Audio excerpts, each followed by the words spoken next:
السميع العليم من الشيطان الرجيم. بسم الله الرحمن الرحيم. الحمد لله رب العالمين الرحمن الرحيم مالك يوم الدين.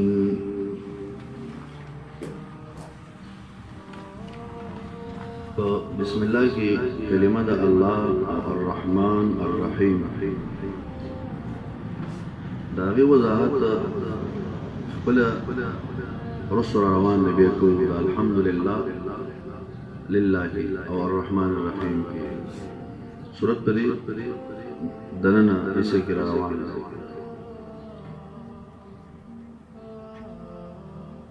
دی صورت پہ ابتدا کی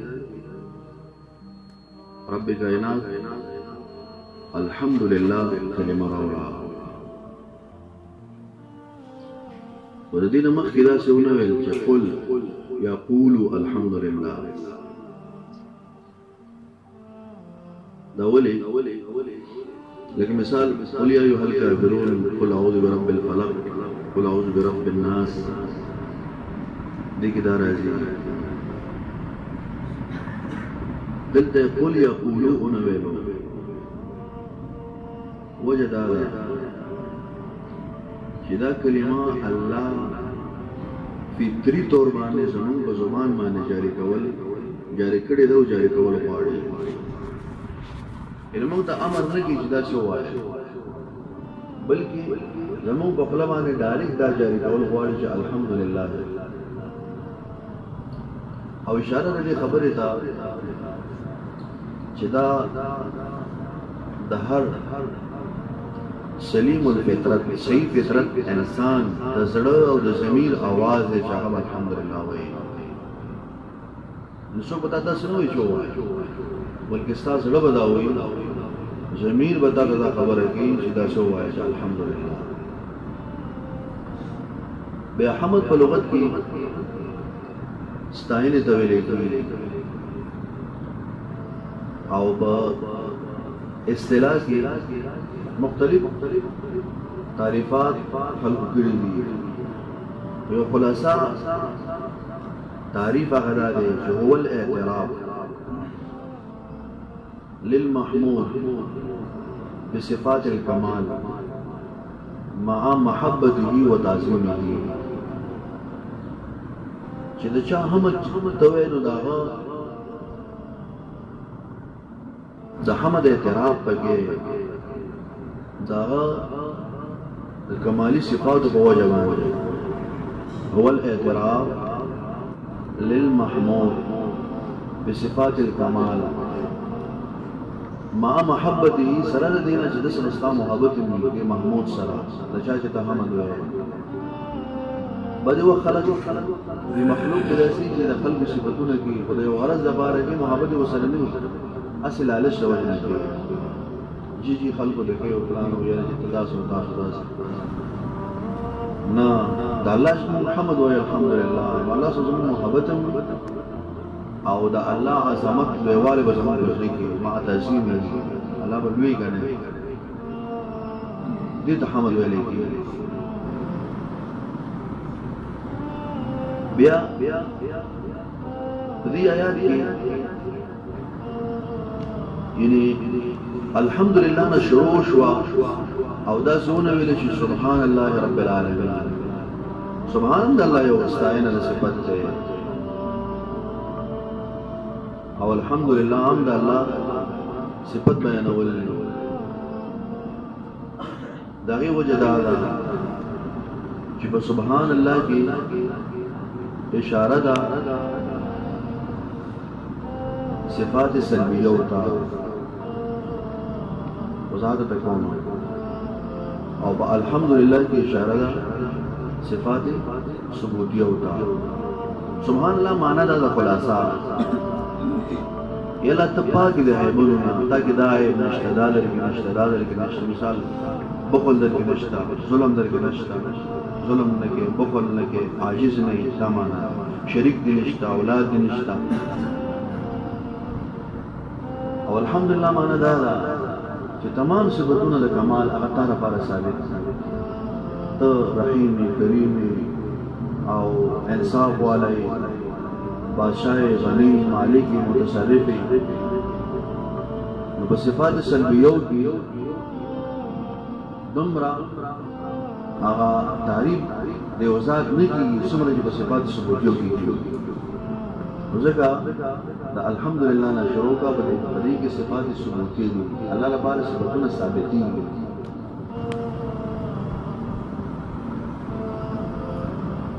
بیا الحمد لله الشکر لله معنا په لحاظ سره یو شان وي. لکه سړی د الله شکر په دې الفاظو ویلی شي الحمدلله او داسې ویلی شي الشکر لله.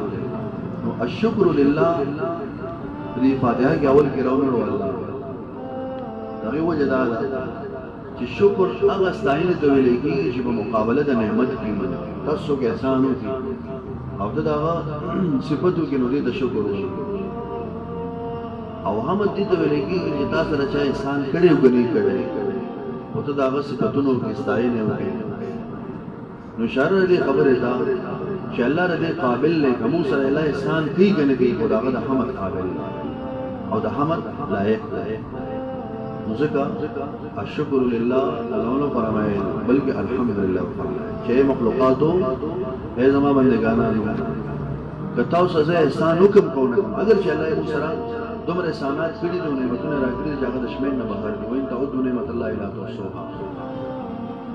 وکبل فرض الله موږ سره یو احسان هم نه کوي که نه هم الله دې لایق دي چې موږ د هغه صفتونه وکړو. الحمدلله. بیا روایت کې راځي عمر رضی الله عنه یو کرته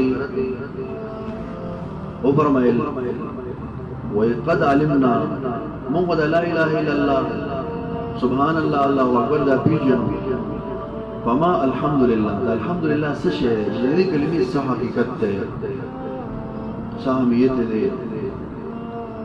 نو علي رضی الله عنه فرمایل چې دا الحمدلله داسې کلمه ده چې الله د خپل ځان لپاره خوښه کړې ده.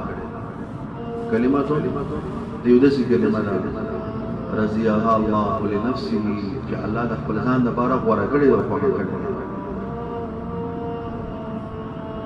یو روایت کې راځي عبدالله بن عباس رضی الله عنه فرمایي چې الحمدلله کلمه کل شاکر کلمه د هر شکرگزار کلمه ده. هر شاکر کلمه الحمدلله ده. نو زموږ ستا په زبان باندې الحمدلله وو دې نه معلومه شوه چې موږ د الله شکر کوونکي یو. وایي چې انسان په هر حال کې د الله حمد وکړي. کلمه کل شاکر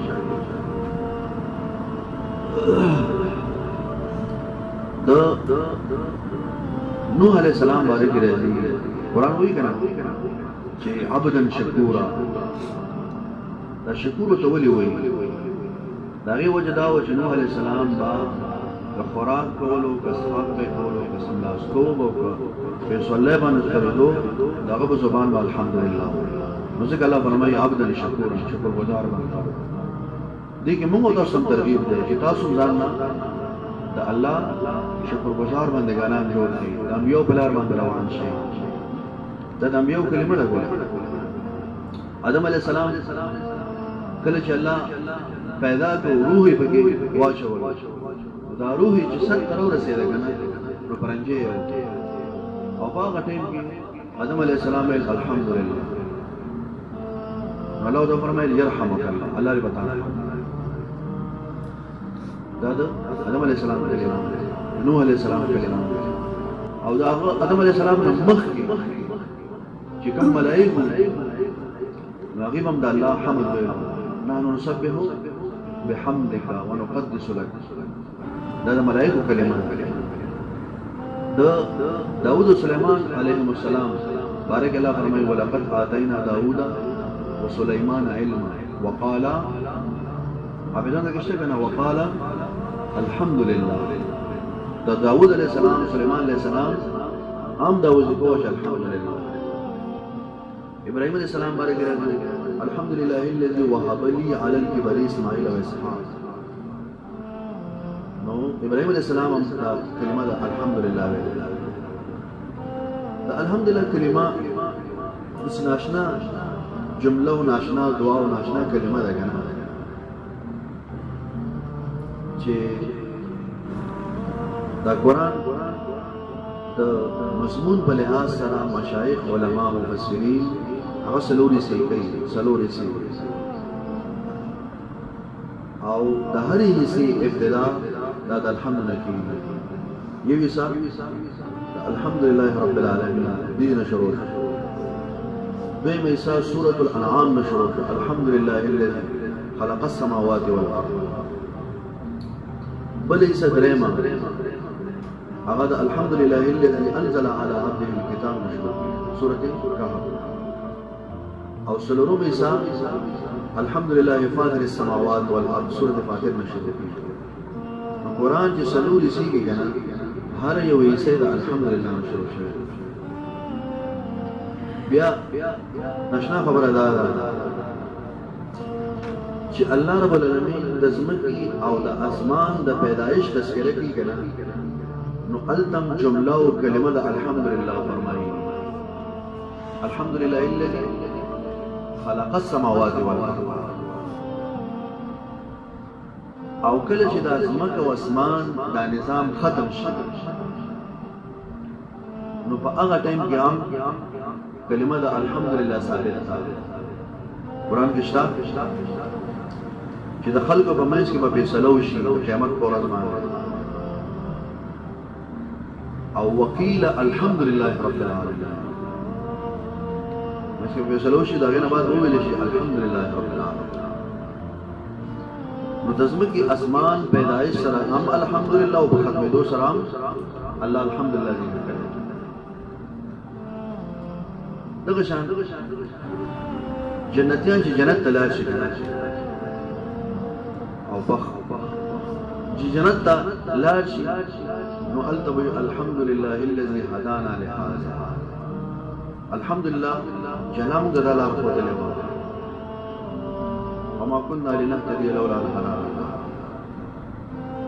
بیا چې جنت کې جنتیان ورداخل شي مون پښتو کې وایي د استوماني او زیر دنیا د غمونه ممونه دغه نه ختم شي. نو سبا فرمایي الحمدلله الذي اذهب عنا الحزن ان ربنا لغفور شكور. الحمدلله چې الله مون غمونه تکلیفونه ختم. به چې په خپل میز کې ناسي جنتیان خپل کې خبره اترې کوي او بیا مجلس ختم شي نو بیا واخر دعواهم ان الحمد لله رب العالمین. نو خلاصه د خبره دا شو چې دا کلمه چې ده کنه دا جمله دا ګوره د جنتیانو کلمه چې په دنیا کې ستا په زبان جاری شوی وه د الله نه ډېر خوشحاله شو په خپل ایمان باندې خوشحاله شي چې د جنتیانو کلمه زما په زبان جاری شوی او صرف دا نه قرآن چې موږ وګورو کنه چې دشمن هلاک شي دشمن نو التم شریط موږ دا امر کوي فقطع دابر القوم الذين ظلموا والحمد لله رب العالمين. چې دشمن هلاک شو الحمد لله. او شریعت چې موږ نظر واچو کنه او وګورو داسې معلومیږي چې دا دین اسلام موږ قدم په قدم د الحمدلله تقاضا کوي مطالبه راغلی. مونځ کې په هر رکعت کې وایي الحمدلله. د مانځه نه چې فارغ شو نو 3 کرت لس کرت الحمدلله وایي. روټۍ دې وخوړل الحمدلله وایي. اوبه دې وڅښلې الحمدلله. کپڑے دې واچولې الحمدلله الذي كساني هذا. د خوب راپاسې الحمدلله الذي احيانا بعد ما او د استعمال الحمدلله هغه ټایم کې دا کلمه راغله. یو مصیبت زده سړی د بلاره باندې ولید چې تکلیف ته وتا الحمدلله الذي عافاني مما ابتلاني الحمدلله. وکمو سوچ وکړو چې د خوب را باسي الحمدلله، چې خوراک کې الحمدلله، چې څښاک کې الحمدلله، چې برنجې کې الحمدلله، په مانځه کې الحمدلله، د مانځه نه بهر الحمدلله، او چې مصیبت سړی وي الحمدلله، چې دشمن هلاک الحمدلله. دا کلمه د الحمدلله دا ځکه حدیث کې راځي چې افضل الدعاء الحمدلله، بهترین دعا الحمدلله. کلمه کل شاکر، هر شکر گزار بنده کلمه الحمدلله. باید چې موږ تاسو هم د الحمدلله کلمه په خپل زبان باندې جاری د شکر گزار خلکو کلمه دا د جنتیانو کلمه ده. او موږ د شریعت د دې کلمې د ویلو تقاضا کوي. نور د الحمدلله کوم فضائل او کوم حقیقت ته د الله په توفیق بل درس کې بیانېږي. او کول قولها استغفر الله.